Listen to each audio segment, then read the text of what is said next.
Wake up, Phil. There's another 2 colorless, 1 red card that you have to shove into Moon Stompy and see if it's good. Okay, dear.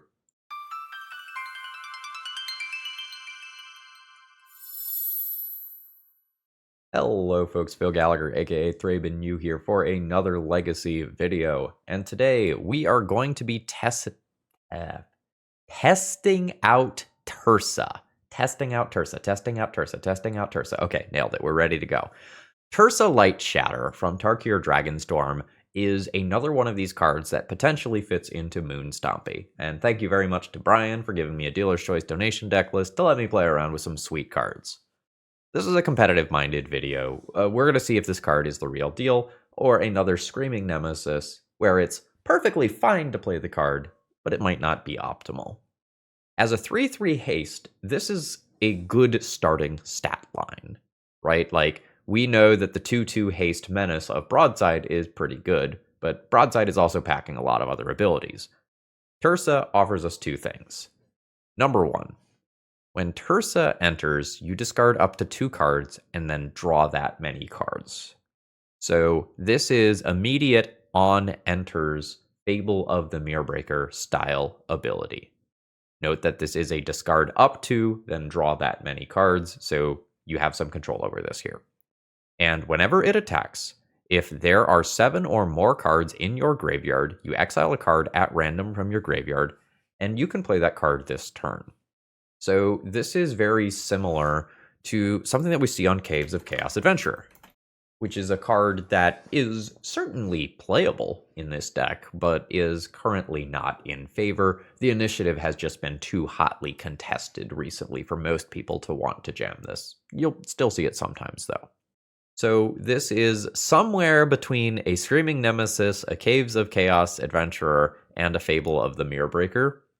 The bottom ability is weird here. It requires basically Threshold, right? It requires you to have 7 cards in your graveyard, which, if the game is going well, that's probably not something that happens. It can happen come the very end of the game, but this is not something I think we're going to get to very often. Now, I may be wrong. It may be that Fable plus Tersa together means that you do cycle through enough things that you can end up filling up your graveyard. There's this weird thing that could happen, though, where you exile a card from your graveyard at random that potentially could end up shrinking your Pyroglyph. Again, I don't know how relevant that's going to be and how often this is actually going to come up in real play. In my previous league that I released on April 4th, and for reference, I'm recording this one on April 11th, although this will probably end up coming out like the 17th or something like that. In my previous league, I jammed MAGUS because I didn't know what else to jam. I wanted something else aggressive, but I was afraid of playing cards like Goblin Rabblemaster because I was expecting this card to be absolutely everywhere. And spoiler alert, there's a lot of various blue-black tempo, blue-black mid-range, or maybe throwing in a 3rd color, starting to get into bug beans type stuff that is absolutely playing this as a card advantage engine. Tersa is still going to be brickwalled by this in most cases, but at least is not feeding a token to the lifelink there. So, competitive tryhard league, let's see how this goes. Let's see how this feels. Folks, if you find that you need some cards from this new set, because let's be real, this is a banger of a set, check out my sponsor, toamagic.com. Ballpark, they'll probably have about 95% of any of the stuff from Tarkir Dragonstorm in stock at any given time. Promo code ThrabenU will save you 5% on your order. You always get free shipping. You can expedite that shipping if you need it. Plus, and this part's a little subjective, but I think the people running it are pretty darn cool. They've treated me well in the past. So, with that being said, let's battle. Alright, we have a Prisony opening hand here. In my experience in the last league, I was finding that my prison hands were much worse than my just get them dead hands. This is a hand where if we're playing against something like a control deck, we might exhaust resources from our opponent between Chalice and Blood Moon, and then end up sticking the 1 ring, which will carry us into the late game. Chalice. It sticks. Windswept Heath. So our opponent can get a basic land of some kind before I Blood Moon. Honestly, I don't mind Chromoxing Sundering Eruption here, because then I can avoid taking some initial damage off of Ancient Tomb, which is potentially a big deal if this is a green creature-based matchup. It is white mana from my opponent instead. So next turn, I just have the One Ring. Oh, Malevolent Rumble. Alright, so it looks like we are playing against Bant Nadu. My opponent currently does not have access to blue, and we have 2 One Rings here. It's resolving. Fantastic. So now we'll just see if we bury our opponent in an unfair card. Bill. Sure. I'll lose some to the One Ring. I'll draw some cards. Shatter Skull Smashing, which I can only do for X=2 right now, so I can't actually do that to kill Bristly Bill. Oh wait, what if I play Sundering Eruption as a land? Then that works because this is currently a mountain. And when you do these on the backside, you do not have to pay the life here. So we will do this for X=3. We just want to take this out before this becomes a problem. I can check creatures that are sort of small to medium size with my red removal. But if something gets fucking huge, like can happen with Bristly Bill and Scythecat Cub, it can be problematic. Alright, opponent just throws in the towel there. They had 2 of their basics, which is great versus Blood Moon, but they probably needed blue desperately, if I were to guess. So, Nadu notably is not something that lines up well versus my lock. Or let me rephrase this. Nadu is good versus my lock pieces, right? My opponent can still combo off, even if I have something like a Chalice of the Void in play, stopping some of the 1-drops. They can still combo off slowly by doing things like Bristly Bill or Green Sunning for, wow, brain fart. Sylvan Safekeeper, there we go, to potentially sacrifice some lands and start a loop that way. I have a bunch of stuff that's medium in the matchup. Chalice is mid, Blood Moon is mid, Magus of the Moon is mid. This as a 3/3 creature is fine in the early game, but stalls out versus Nadu. My stuff that's going to be good is probably like these 16 cards here. And I can decide, like, do I want to be able to get mana dorks? Do I want to have an expensive sweeper or a way to just, send 6 to the dome? And then beyond that, there's also things like Leyline of the Void that could become relevant if my opponent is playing a Cephalid Breakfast build. My guess is that we are on full-on like Bant Nadu mid-range control stuff. I think on the draw, Chalice is pretty mid. My opponent's first 1-drops can get in under it. I think I'm going to try this. When I'm on the play, I like Chalice a bit better. That's a weird one. Because I go down to 2 mana if I Blood Moon, and so I don't actually get these Pyrogoyfs into play. I have a lot of creature-based interaction here. I'm going to keep this one and count on my deck being 50% mana to carry me into the mid-game. Tutor off non-basic land at that. Ooh, don't mind that. Dead. DED dead. The dream is here. The upside here is so incredible that I am going to go for this. Holy fuck, it just fucking worked. I did not expect that. Okay. Thumbs up. Those are mountains. Now, admittedly, unless I top deck a mana source, I'm not doing anything in the short term. However, I am an incredible luck sack. I mean, I'm good at magic. And these Pyrogoyfs are already going to be 4/5 creatures. Force of Vigor. That is fantastic from my opponent. What do they pitch there? A Green Sun. Sure. So against Force of Vigor specifically, it would have maybe looked better to play out Broadside immediately. But I think I'm still good with this Shaman token being here. It's going to help me play around things like Daze in the future. You've got it. We good with Pyrogoyf here? My opponent's on 2 cards. I think I'm good with that. I think I'm going to play around Daze, though.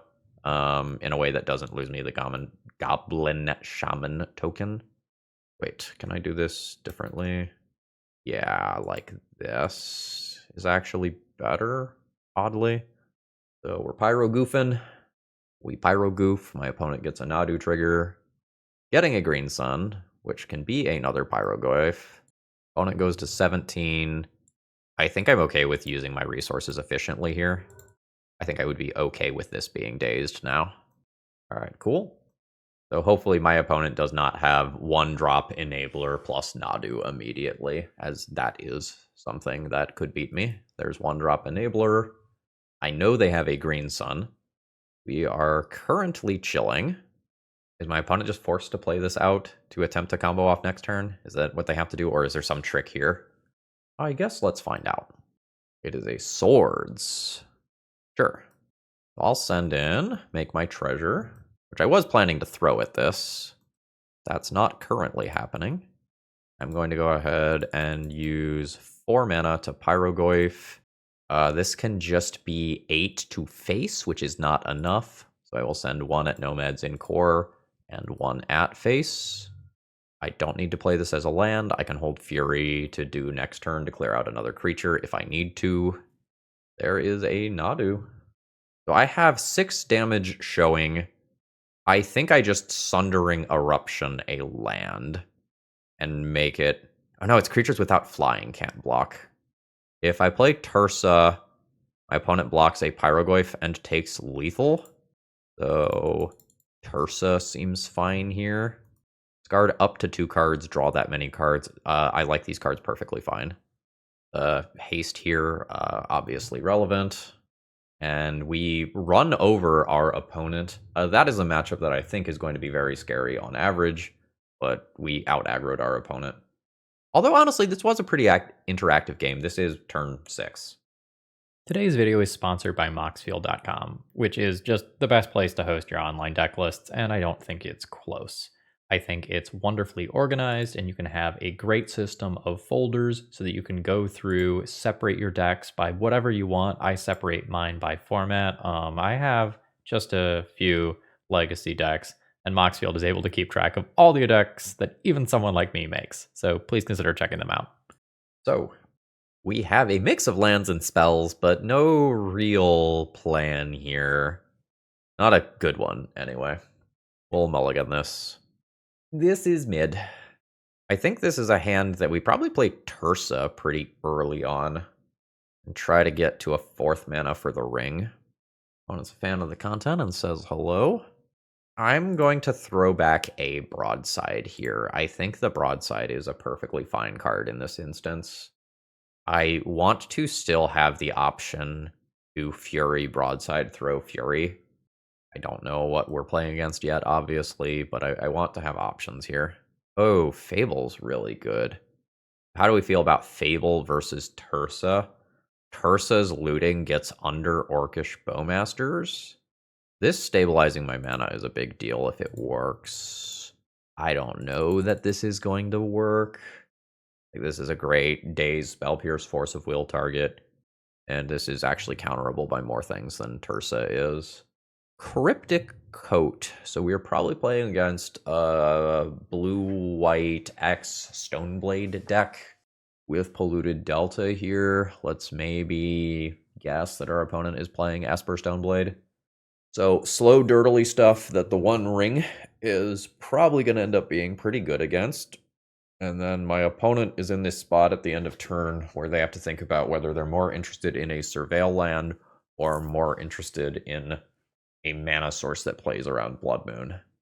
And it is impossible for me to evaluate that without knowing what their opening hand is. Fuck. Alright, Absolute Luck Sack Phil just has another Soul Land on top of Library. Shit. Okay, that's bad.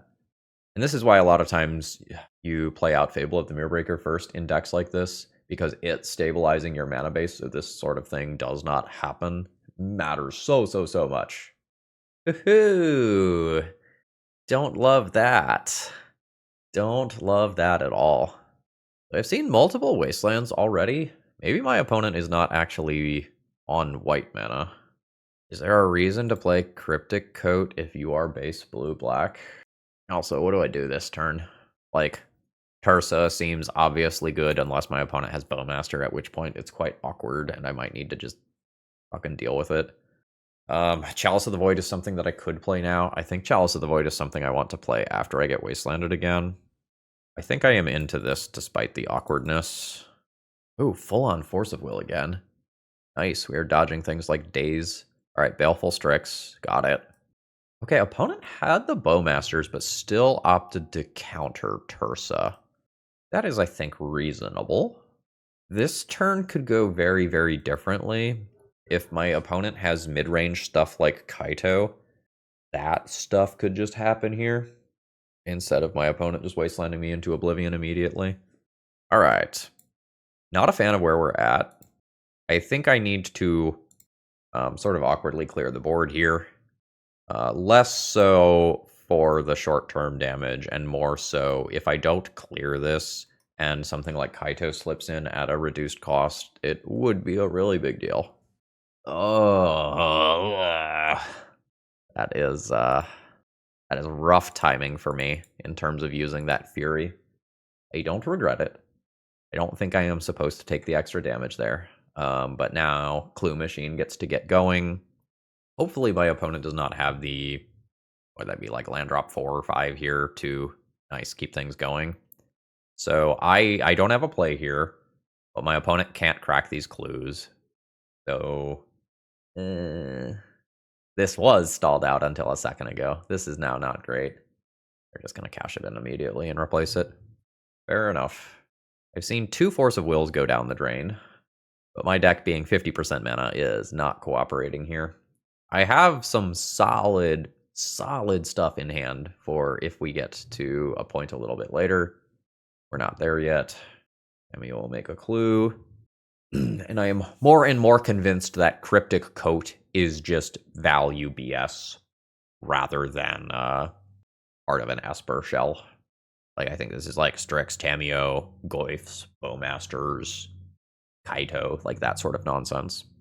I think this is pretty easily Fable here. We've seen 2 Force of Wills already, so this is somewhat likely to resolve. But I think this is the first time I've had an actual factual creature in play. Chalice is going to shut off some amount of removal that my opponent has, but it's unclear how much removal it's shutting off. So my opponent has 7 cards in hand, but it is unclear how many of those cards are currently live. Well, shit, I am wrong. It is Esper. That means that my permanents are easier to remove because Prismatic Ending is an X cost spell that can take this stuff off the table. And Teferi is also a thing. Pre-war formal wear. Okay, I see it. 3/3 Vigilance is annoying here. Tamiyo does Tamiyo things. My 1 ring is currently not ideal due to Bowmasters. Eluding is also not ideal currently. I'm gonna say no to this and believe in my deck here. I think I'm going to try to stop my opponent from deploying further relevant cards and then try to do some broadside Fable nonsense to clear out these creatures if this works. Means that I'm not accruing a treasure token this turn, which I potentially could have done by resolving broadside. Blue token. Mountain. Blue token. My opponent gave up the Tamiyo clue from not attacking there, so small misplay on their end. We'll see how relevant that ends up being. Bowmaster crashes in. I will take that damage. Opponent's actually discarding a card here. And I have hit a mountain. So, I have a broadside, which is attacking as a 1-power creature awkwardly. I think I'm going to live with that. I think how I'm going to do this is attack Tamiyo with both throw Reflection of Kiki-Jiki at Bowmasters to clear the way for the 1 ring. Give my opponent a chance to trade Baleful Strix for Broadside, which is going to happen. And then hopefully leave my opponent in a spot where the best thing they have to do is create a 3/3. Oh, that's not great for me. Ooh, that is no bueno. Cauldra coming down next turn is a problem. Cameo gets countered, and my opponent cracks a clue. So I'm going to assume that they forgot about Chalice. Okay. Okay. 1, 2, 3, 4, 5 mana. Kind of 6 mana, if you squint funny. So we are going to blow up my opponent's basic planes so that Kaldra can't come into play. I'm going to assume that there's a single basic planes in here. Fuck! No! I was really hoping that this was representative of Plains Island Swamp. That is not the case. Now these creatures can't block. So I can send at Tamiyo to produce an extra mana, throw down a Fable to start working towards the future. But Kaldra is a problem. I thought I found a way to thread that needle, and I didn't. It was a great game of Magic. Yeah. Oh, that's so good. I take 5. I don't know my opponent's hand, but I wonder if it was correct for me to take 7 here and then have this be a vigilant threat afterwards to hold back defensively versus these. I don't know how much they have going on here with the other resources. It is very tough for me to tell. Amio returns Force of Will. Don't love that for me. Okay. So how do I beat Force of Will here? I cannot cast 2 copies of the One Ring. I can cast 1. I can have 2 mana left afterwards. I can kill a Tamiyo. What the fuck can I do to get out of this?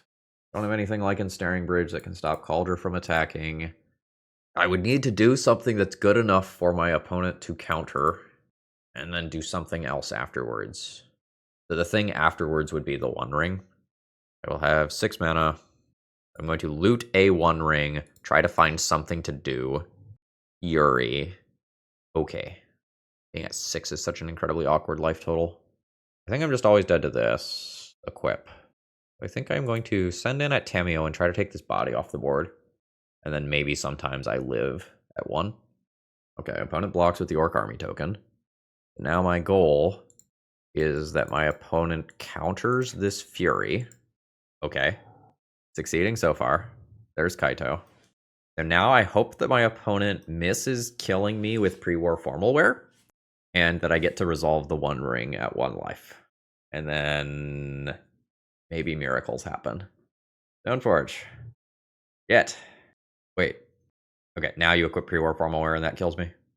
Okay, yeah, that's fine. GG. Hell of a game. Very, very close. I think my approach of trying to steal this one with Blood Moon in the mid game was correct. The second planes that my opponent had was an absolute dagger to that plan. Otherwise, we strand Kaldra, Swords, Assimilation, Aegis in my opponent's hand, and I think we get back in this. Well, the Swords was already stranded due to Chalice, but you know what I mean. Magus of the Moon seems good here, and I could consider some number of these 6 cards. Biggest question is what is coming out of my deck here. Remember when Fiery Confluence could hit Planeswalkers? I remember. My deck is like noticeably worse against Bowmaster than normal by putting Tersa into the deck, because now it's Tersa, Fable, and the One Ring. It's 12 cards instead of 8 cards that really care about it. I think the game where I'm on the play here, I'm going to try to be very proactive in jamming Chalices and Moons and stuff. And then the game where I'm on the draw, I think I'm going to be more reactive and look at more of these cards. Maybe not playing either Chalice or Blood Moon. I think since Tersa lines up poorly versus Bowmasters, I'm going to trim 2 and turn 2 Tersas into Magus of the Moon. This doesn't really do anything quickly. In this game where I'm on the play, I would like to be proactive. Absolutely. This is a keep. I think I'm going to get rid of a Fury here. Opponent is on 7 still. I think I'm going to go ahead and lead on Chalice of the Void here. A lot of times I like leading on Fable on turn 1 when I don't really know what my opponent is going to have for any given game. But I think Tamiyo specifically has changed the world in that regard, where if you have the opportunity to stop a Tamiyo from coming down on turn 1, you should really be thinking about doing that.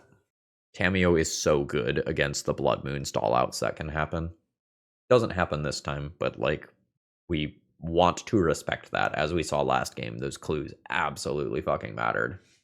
Broadside is great, but we'll try to start off on the thing that will help make my mana better.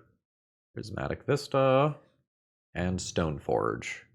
If a second Force of Will is backing this up, this is not great for me. Going for Batterskull, sure. Ancient Tomb, I do not want that. Let's get rid of Ancient Tomb and Spirit Guide here. Ooh, that's 5 damage to face later. That's what that is. Broadside, around a potential daze. We'll go to Punchies. Punchies. Broadside, target Stoneforge, throw treasure. Opponent takes 4 damage here and is staring down a ton of direct damage to face between Pyroglyph and Broadside throwing and Fable copying this stuff. I feel pretty good about my current position outside of some sort of sweeper. If my opponent has some sort of Supreme Verdict, Toxic Deluge style nonsense, I'm not super happy here. Well, send in. Opponent goes to 9. They don't even need to wait to see what the spell is. They know. Okay, so for this game where I'm on the draw, the chances of locking my opponent out under a Blood Moon are pretty low. My Blood Moons are going to go. My Magus of the Moons, I'll still be thinking about, and I could opt to get rid of Chalice of the Void instead of the Moon effects. I think my opponent is pretty likely to have 2 basics before I can deploy a Moon in a lot of cases. I think I want more answers to Stoneforge Mystic, and I think I want to have some outs to things like Assimilation Aegis and Batterskull that are not just Cauldra, right? Like, Cryptic Coat is also something that I might want to destroy with a Fiery Confluence. And in an absolute pinch, a sweeper is fine. So then the next question becomes, if I board down on the moons, do I want Tersa or Magus of the Moon? I think I like the haste damage of Tersa as a catch-up mechanic here. I think I'm not going to Null Rod. Like, there are some things like Null Rod and Unlicensed Hearse that technically do stuff in this matchup. Like, Unlicensed Hearse can stop stuff from coming back with pre-war Formal Wear. I don't know how good it is to invest resources in trying to fight something like that, though. This is an okay opening hand. I am fine keeping this. One MDFC probably ends up under this, so I can play a Fable on turn 1, and I do like Fable into Broadside. This doesn't have lockout potential. It's fine outside of that. I don't have early removal for my opponent's creatures. I can start potentially removing a creature on turn 2, so we would like to dodge turn 1 Tameo, which we did. Pyroglyph is totally solid as a draw. Going to imprint Sundering Eruption here, and throw down a Fable. I would really, really, really like this to resolve. I have 2 4-drops in hand that I would like to, in theory, cast this game. Opponent knows. This is what I didn't want to see. So now I can answer that Stoneforge, but it comes at the cost of my Chrome Box, which is, like, obviously not great. All right, opponent goes for Cauldra, which means that I probably need to do the Broadside thing. Okay, now I don't have to Broadside. I can Pyroglyph instead. Now I don't have to sacrifice Chrome Mox or a land. It'd be a devastating Force of Will. 3 unknown cards. Nice. Okay. Still in this. So with Stoneforge dead, this is now a 5/6 Pyroglyph. Every card type in graveyard is fully just different here. Fuck. That's a natural. That's a very good natural card to just have in hand here. Getting Assimilation Aegis. Understood. How crazy aggressive can I get here? Like, can I just ignore everything my opponent is doing? Broadside, attack for 6, put you to 12, put you to 6 by throwing Pyroglyph at face, Fiery Confluence the face for the win. That sounds pretty sexy. Accordingly, let's do it. My opponent could chump block with Stoneforge here, which could get all sorts of weird. Aw, man, and they took Stoneforge out of graveyard, shrinking my Glyph? That's so mean. Alright, opponent goes to 12. This is Operation Throw Pyroglyph at your face for 6. My opponent is at 6. I have 6 damage in hand. This is theoretical lethal, assuming no nonsense. I think we've passed the Force of Will test here. My opponent could draw one for turn. They do have a blue card in hand. Basic Plains. Good time to have sideboarded out the Blood Moons. That is just casting the Aegis, which I don't... Well, I guess you want to have the Stoneforge untapped. I guess that's fine. So now there's Cauldron complete, 2 unknown cards in hand. Am I going for lethal? I think I am going for lethal. I think I committed to that line last turn, honestly, when I threw my own Goyf. 6 damage to each opponent. Here we go. Do you have Force blue card as the 2 unknown cards? Fuck! Force blue card as the 2 unknown cards! Alright. That's gonna happen sometimes. So now my opponent can put in Cauldron, equip Cauldron, attack me for 7. It's a 2-turn clock. Okay, they missed it. Nice. So, I play Tersa. Am I keeping the One Ring? If I draw a land, the One Ring is Fog for next turn. So 50% of the time, the One Ring that is in my hand is incredibly good. And the other 50% of the time, it does nothing. I think I keep it. This is 8 damage. Very happy that my opponent missed this equip. Those 2 extra points of damage next turn is so relevant. Ursa is not damage next turn. I'm not getting just 7 cards in graveyard next turn. I think I keep this for the 50-50. Send it. Yeah, and I guess not only is that 2 points of missed damage, but it's also vigilant. Vigilance for things like broadside. Notably, opponent did not go for a surveil land. They did not fetch there. Whenever, what does that do? Oh shit! That has more words on it. For as long as this equipment becomes attached, it becomes a copy of the creature. Fuck. Then I messed up. Wait, could they have just killed me last turn then? Yeah, I think they could have just killed me last turn. They can throw Cauldron for 9. Just for giggles, what was my next card? I can't tell. GG's. Yeah, I forgot about the other text on assimilation Aegis. That has just not been relevant in the games that I have played. Alright. Opening hand is fine. I have a turn 2 Blood Moon into Pyrogoyf as the follow-up. I can Fury away some smaller creatures. I'm going to have a choice on turn 1 about whether or not I'm trying to dodge a Wasteland immediately, or whether or not I would like to save a couple of points of life. I think I'd like to dodge a Wasteland. This can also blow up a basic land after I Blood Moon next turn. That seems like a fine plan to me. See what opponent's got here. Underground Mortuary.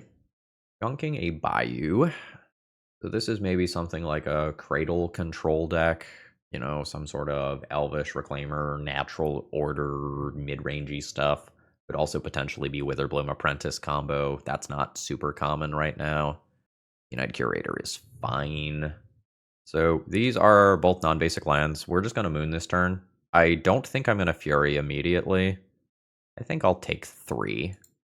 Just wait a turn and see if anything else is played out. Like, this stuff being deleted from the graveyard is not that big of a deal. I mostly just want to know if my opponent is sandbagging a forest or a swamp or something, and then, like, an immediately scarier creature just comes down. 17. Boggart Trawler. I am super paid off for waiting on the Fury. Because now I can go 3-1 as far as damage goes. My opponent probably has multiple basic lands. I don't think I'm Sundering Eruptioning immediately. Let's Fury, Junk Sundering Eruption. Just a little thing in terms of micro optimization. It is very possible that my opponent should have nuked their own graveyard because I am a Pyrogoyf deck. It's unclear to me how many graveyard synergies my opponent has at this time. Like, I don't know if there's... Ooh, rough. There's just, like, going to be a black Goyf coming down immediately, for example. Grist. That is a solid card. Shatter Skull Smashing. There's no sorcery in graveyard yet. I'm going to loot through some lands here, then. Get rid of this and this. That is another Fury.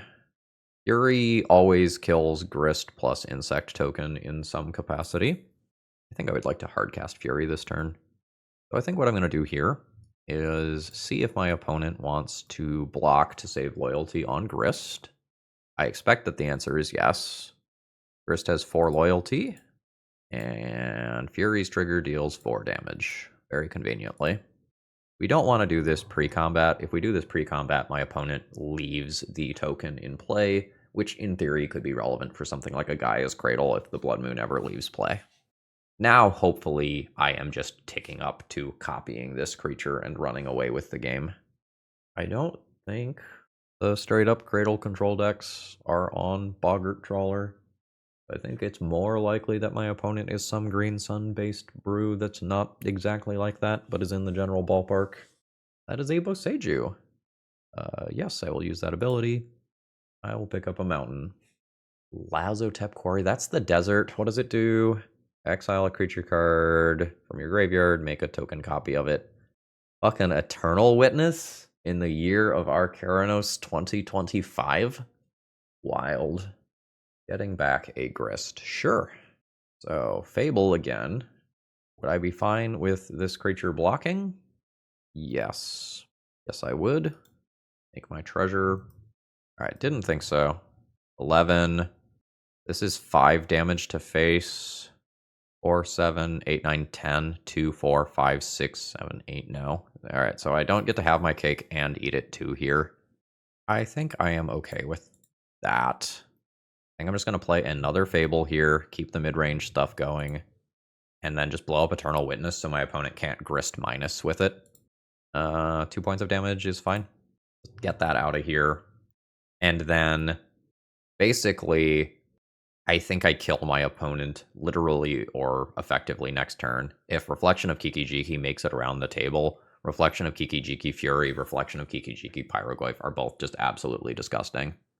So I think spewing a Shatter Skull Smashing on half a card of Eternal Witness is perfectly fine. Okay. I think this is an easy Pyroglyph. Opponent agrees. I think that's the only way that my play from the previous turn really makes a lot of sense. Opponent has a Glyph of their own. Blood Moon. I don't need that. There's already an enchantment in graveyard, so this is fine to loot away. Chalice is fine. The double strike here is very, very good for me. So Reflection of Kiki-Jiki. Copy Fury. Fury. 4 damage to this. Go to combat. Declare attackers. This is 12 damage because of double strike. So a Fury needs to be blocked here, or my opponent dies. But this Goyf is going to die before it gains any life. So I gain a big advantage by not doing this here.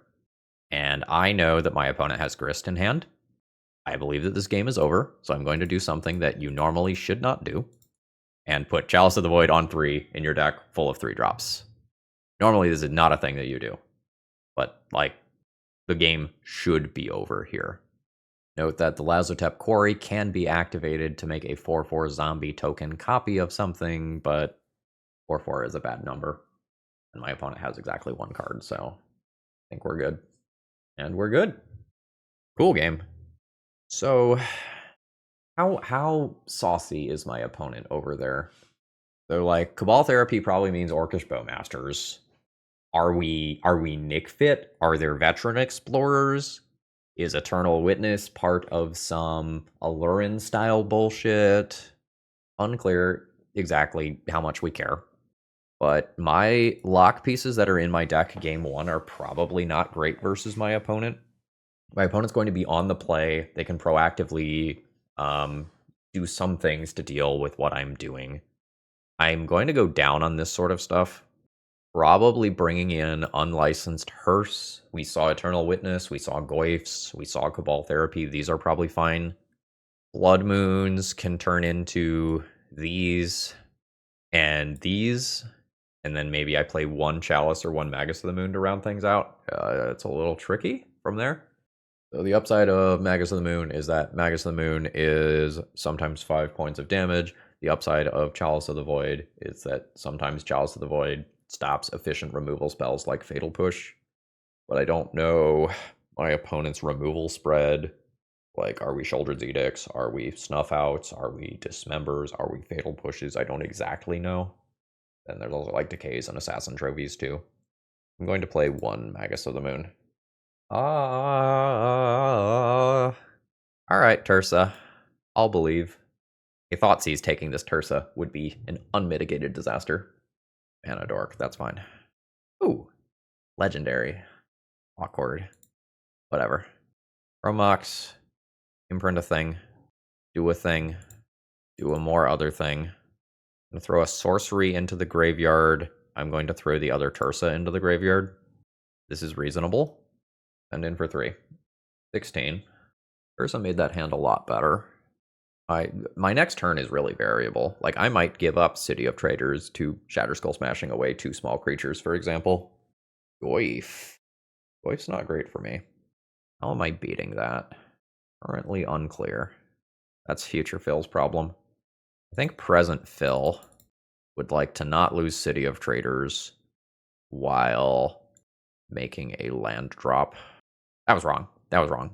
I attack with Tersa, and I offer Tersa for Goyf, see if my opponent blocks. And if they do block, I smashing. Fuck. I didn't see it until too late. My opponent still has black mana here. Excuse me. So I have not knocked them off of their spells. Again, this Magus was for me to stabilize my own mana. So with Exalted, that is a 4/5. Is this game in bad enough shape already that I take the double block and hope they don't have removal? Like, this Goyf is a very big problem. I am going to do that. Alright, I accept. This does keep my opponent from drawing a card in this first turn cycle. This is a 4/5. This is big. That helps a lot.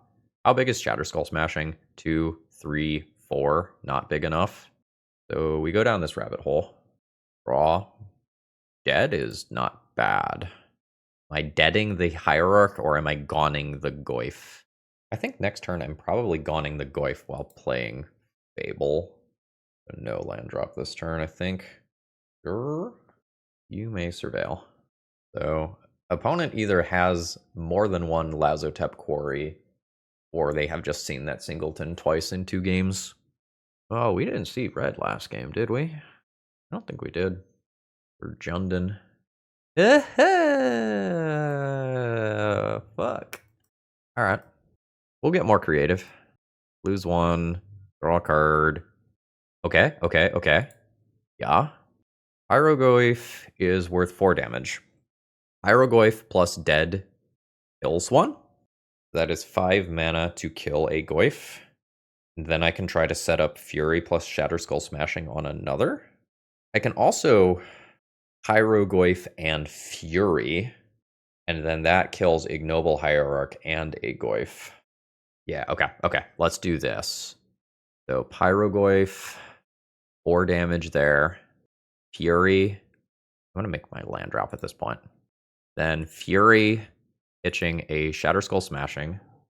Gonna deal most of the damage there. 1 damage there. We'll overpay and just to make sure that we kill this. I only need 1 damage, but dead plus this is not enough to kill this Goyf, so this is fine. Lose Fury, have gone for Goyf temporarily, and then go from there. And I can probably temporarily answer this a couple of times, or combine a few cards to do it. I could take 1 hit from this to get a Fable down this turn, which I think would also be reasonable. But I think I'm just going to count on the 1 ring doing 1 ring things.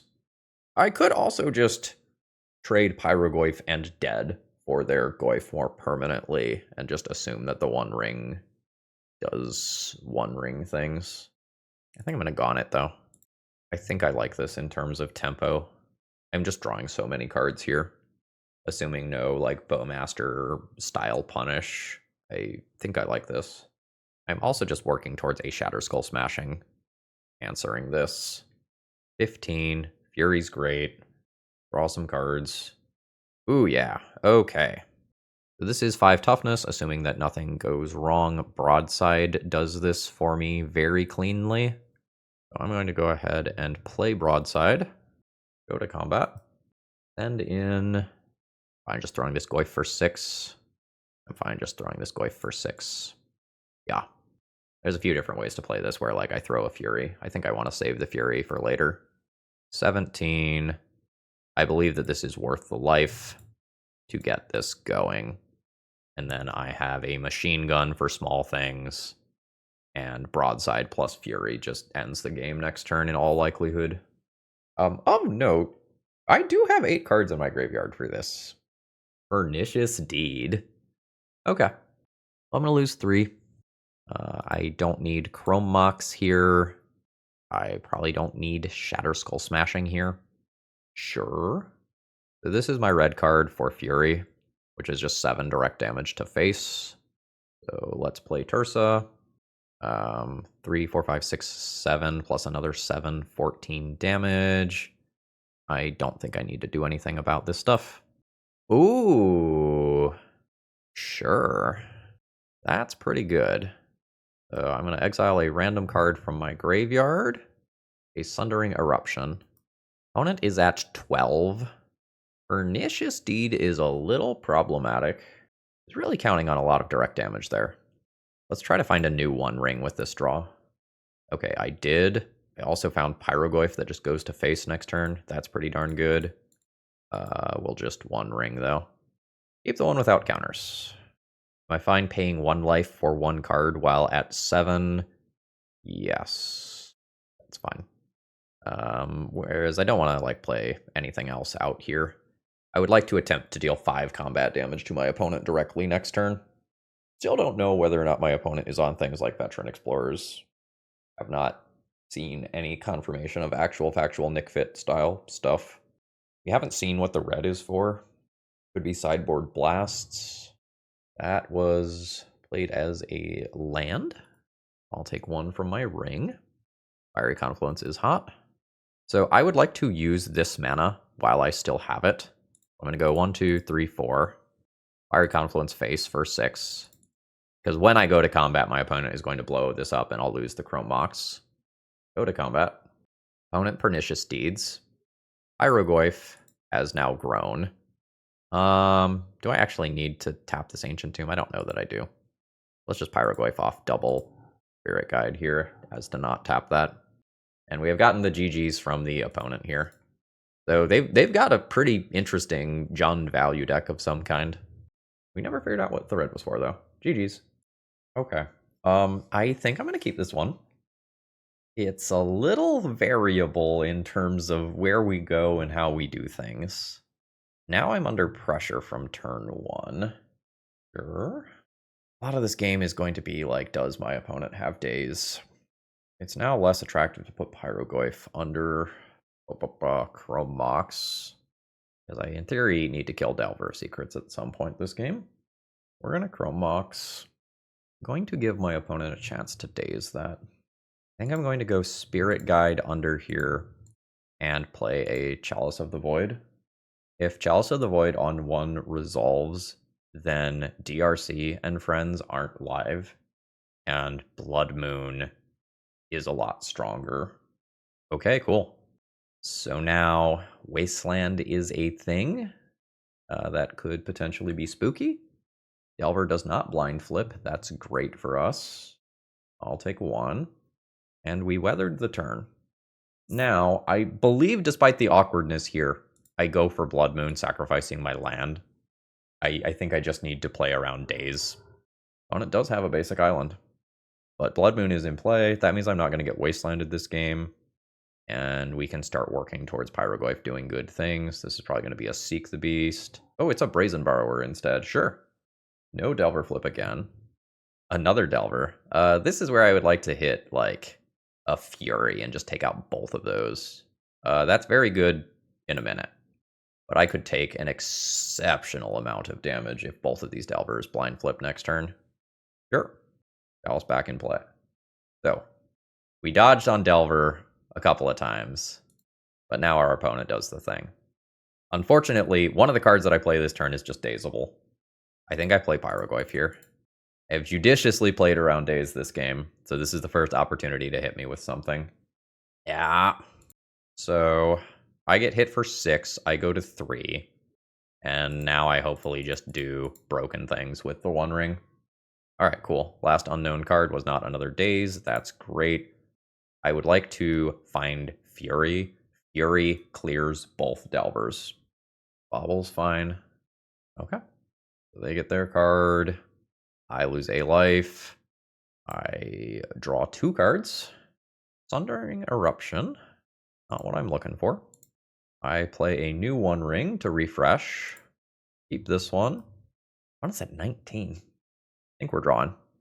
think I've got a high roll from this spot. Played a land and imprint something next turn. But I now have two separate problems. The Delvers that are going to kill me and the One Ring that is going to kill me. Not great. You can cycle that, that's fine. Alright. Deck, we gotta run hot here. One Ring. One Ring finds Broadside. We're still live. We're still live. Broadside throws the One Ring and kills one of these. I need to loot into an answer to another beyond that. So 1, 2, 3.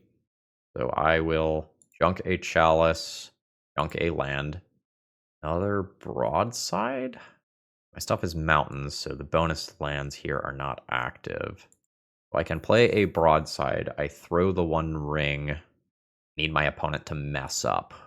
So I will play Broadside around Daze. And I need my opponent to block with a Delver here, which they should not do. They do not do. They go to 14. I can hit them for 6, and then I die. So close. So close. So my lock pieces are not particularly great here. I am absolutely cutting Blood Moons as the first thing that I do, and I am potentially also cutting Chalice of the Void as well. It's kind of whatever here. Dead Gones are fine removal. Unlicensed Hearse is fine. DRC is a thing. Murktide Regent is probably a thing. I'm probably going to transform a Chalice into an unlicensed Hearse. All that good. I could play Fiery Confluence. I'm not the most excited about that as a concept. This is kind of a mediocre hand. I think I'm keeping it, but it's kind of a mediocre hand. This is a hand that is perfectly fine and good if I don't get wastelanded. And as soon as I get wastelanded, things start to be iffy pretty quickly. Yeah, there we go. You love it. Spirit Guide. Spirit Guide is quite good. It could let me Fable of the Mirrorbreaker this turn. I think I'm just going to play Shatterskull Smashing out and pass, though. If I play City this turn, like sometimes I end up wanting to play my other land drop following immediately. And it could be awkward. Mountain. I think this turn I have to get the show on the road. I think I have to start playing stuff this turn. I don't know that I can wait another turn to just go Mountain and then City. I think I'm going to go ahead and do this around Daze. It is Force of Will instead. So on my next turn, I am probably playing a Pyrogoyf without making a land drop. And then I can play a Pyrogoyf the following turn, making a land drop. If my opponent plays another creature out here, hopefully it's something that lets me get two things with Fury at the same time, which this does. Ursa is interesting. I think I ignore that card. I think I just Fury, pitch Tersa. It is another Force of Will. I think we ignore the possibility of the last card in hand being exactly Daze. Take out DRC, and then hopefully Goyf into Goyf just lets us run away with this game. Delver flips to Ponder.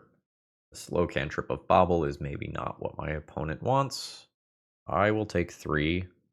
This Goyf has 6 power. Awkward. I really just want to play the Goyf. My opponent just literally dies if it resolves. My resources are more smooth if I play Tersa. I think I'm going to keep Tersa as the backup plan for if this eats a counterspell. And just assume that my deck, which is 50% mana, will carry me. Alright, cool. Voice, just get my opponent dead. And I don't think I have any play-draw differences here. Okay, I think I'm going to lose this game, but I'm keeping my hand.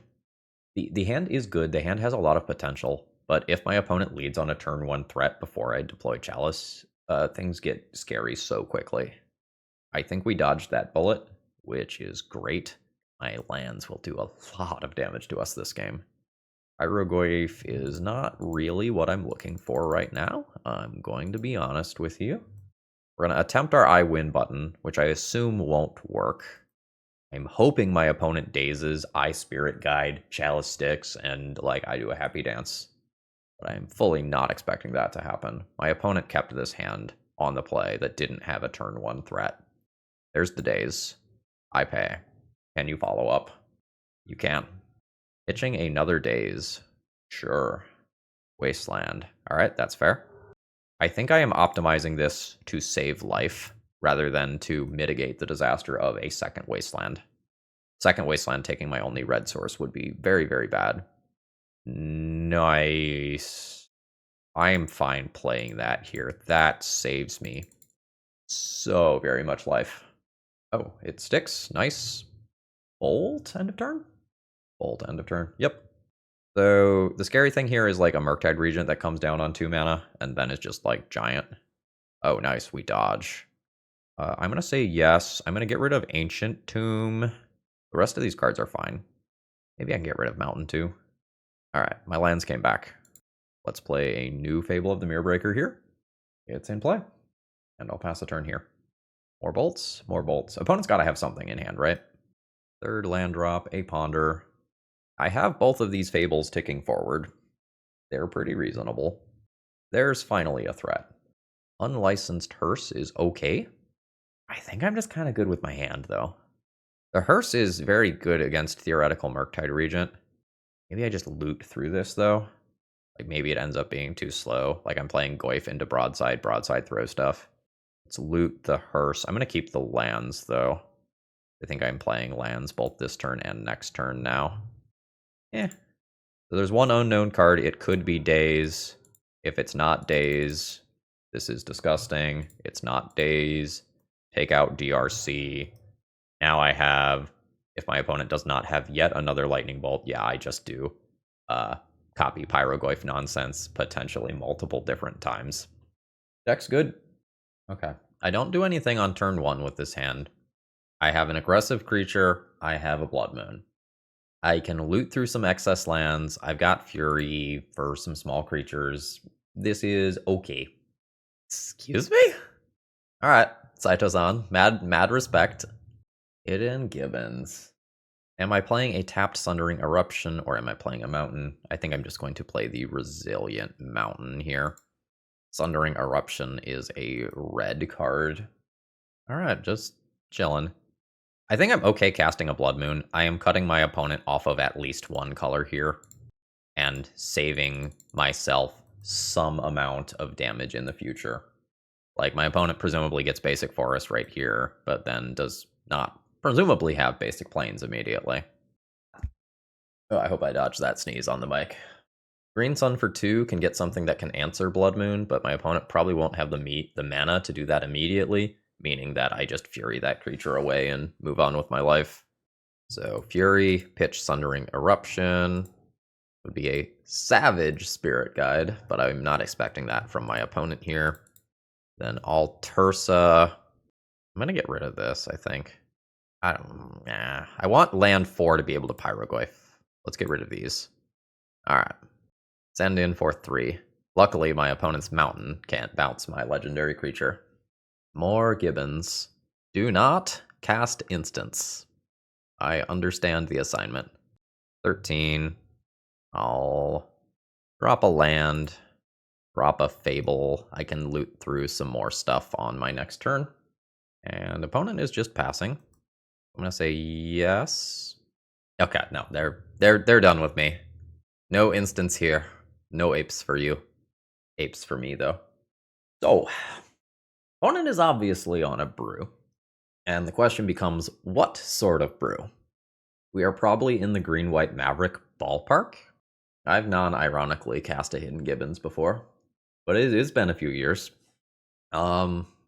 Despite the fact that Blood Moon won me that game, I don't think I should take that to be the norm. I think the weakest cards in my main deck are probably going to be these 8 cards. I have 4 removal spells that I can bring in. I am probably going to bring in Unlicensed Hearse, assuming that there's some Knight of the Reliquary style graveyard value in the deck. This is 7. I will probably play a Magus of the Moon over a Blood Moon as the last card that I play here. And then when I am on the play, I could consider trying to cheese a game with Blood Moon. This is a mediocre hand. I think I'm just going to keep it, though. I can remove a Mana Dork on turn 1, and then follow it up with more removal afterwards. In my estimation, the broadside is the best card in my hand, and it's not close. But my opponent might value these differently. I don't know very much of what their game plan looks like, so I don't know to what extent they are worried about things that look like this, or just are worried about the end game that this represents. That was an unexpected take of Fiery Confluence. I think that's my opponent going, I can't have you wipe the board in the end game, which I respect. But I again, don't know an awful lot about what's going on over there as of right now.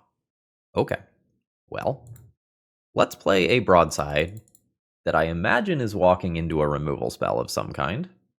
Fetch. Combat. Yeah, that's fair.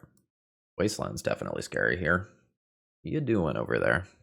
Hierarch, sure. I am fine with just playing another broadside here.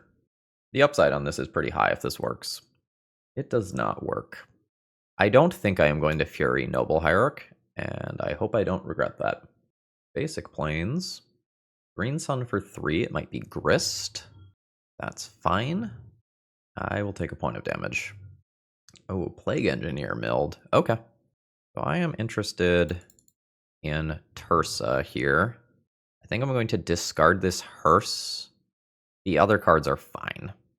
Spirit Guide. Okay. So I'm going to send this in at Grist, which I assume that my opponent will block. That seems very easy.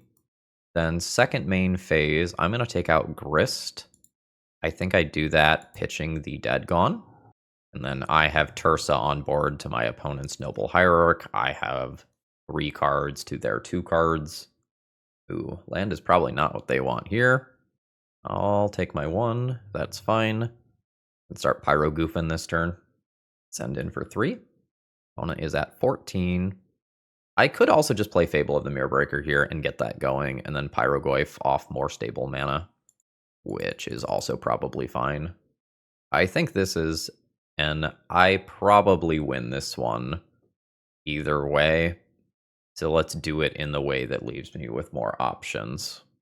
Like, if I wait on playing the Pyrogoyf, then I can potentially answer Scarier Creatures in a minute. And that is a 4-1 league. Fantastic. So, as always, overall thoughts on the deck list. Very good. I like this one a lot. I like this better than what I played last time, I think. I liked having the extra copies of Magus of the Moon when I wanted them, but I like the extra aggression that this offers. Something I said at some point in this video is that I felt like my aggressive hands tended to go well. And although we had more prison-y hands just due to the way that the cards flopped on the table today, the ability to throw 3 or 6 extra points of damage into play with haste is kind of cool. The fact that its legendary came up in 1 or 2 games, we turned Caracas into Blood Moon, otherwise that would have been a real... Sorry, we turned Caracas into a mountain with Blood Moon, otherwise that would have been a real downside. We got to the point where Tersa's second ability would have been on a couple of different times. I don't think we actually cast a card with it, though. The immediate looting was kind of cool. It smoothed out my hands a lot.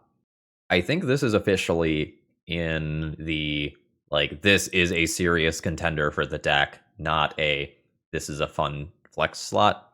I think this is very good. Now, where does Orcish Bowmasters settle in the format, though?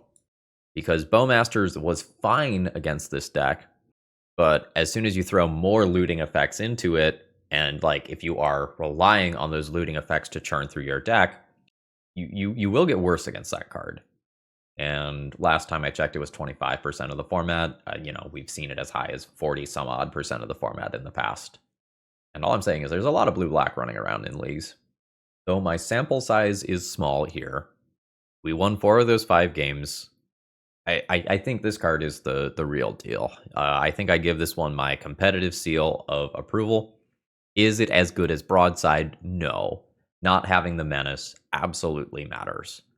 But there is a lot to like about this card, and if you're a serious competitive player on Moon Stompy, put in the reps, learn more than what I learned this league. And if you have any thoughts, throw them down in the comments below. If you need any cards, you know where to go. Promo code ThrabenU. Hope you all have a wonderful rest of the day. See ya!